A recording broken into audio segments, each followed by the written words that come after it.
স্বামীর পছন্দের পালং শাক রান্নার রেসিপি। কে কে পালং শাক খেতে পছন্দ করেন জানাবেন কিন্তু। হ্যালো এভরিওয়ান, আসসালামু আলাইকুম। নাহারান রাজু রান্নাঘরে সকলকে স্বাগতম। আর একটা রেসিপি নিয়ে আপনাদের মাঝে হাজির হলাম। আজকের রেসিপি হলো ট্যাংরা মাছ দিয়ে পালং শাক রান্না।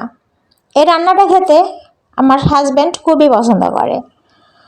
পালং শাক ভাজি যেতে রান্নাই বেশি পছন্দ করে, এর জন্যই রান্নাটা করা।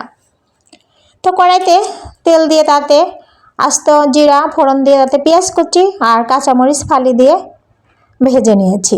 ভাজা হয়ে এসেছে, তার ভিতরে দিয়ে দিলাম আদা রসুন পেস্ট। আদা রসুন পেস্টটা বেশ কিছুক্ষণ নাড়াচাড়া করে নিতে হবে, যাতে এর থেকে কাঁচা গন্ধটা দূর হয়ে যায়। কাঁচা গন্ধটা দূর হওয়ার পর এর ভিতরে অ্যাড করে দেব পানি। পানিটা অ্যাড করার পর দিয়ে দেব বাকি সব মশলাগুলো, হলুদ গুঁড়ো, লবণ, ধনিয়া গুঁড়ো আর অল্প একটু মরিচ গুঁড়ো।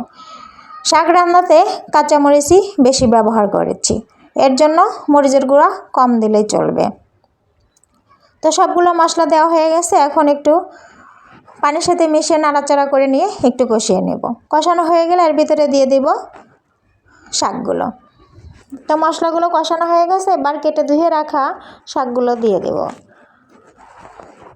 শাকগুলো দিয়ে আবার একটু নাড়াচাড়া করে মশলার সাথে মিশিয়ে নেব।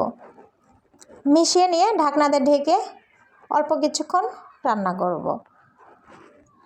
অল্প কিছুক্ষণ শাকটা একটু কমে আসলে এর ভিতরে দিয়ে দেব আমি ট্যাংরা মাছগুলো।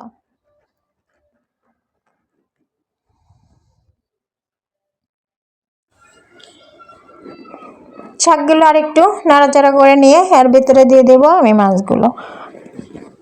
মাছগুলো ধুয়ে পরিষ্কার করে রেখেছি, এর ভিতরে মাছগুলো দিয়ে দেব। তো আমি কাঁচা মাছটাই ব্যবহার করেছি।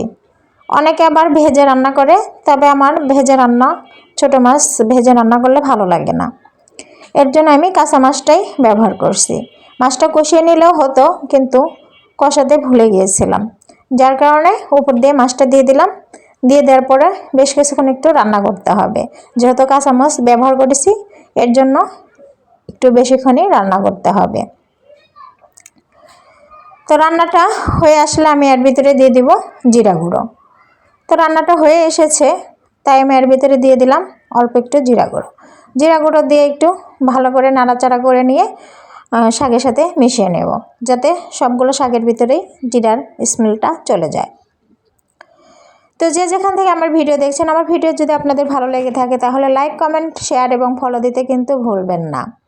আপনাদের ভালোবাসা একান্তই কাম্য, আপনারা পাশে থাকবেন এই আশাই করছি। আপনাদের পাশেও থাকবো ইনশাআল্লাহ।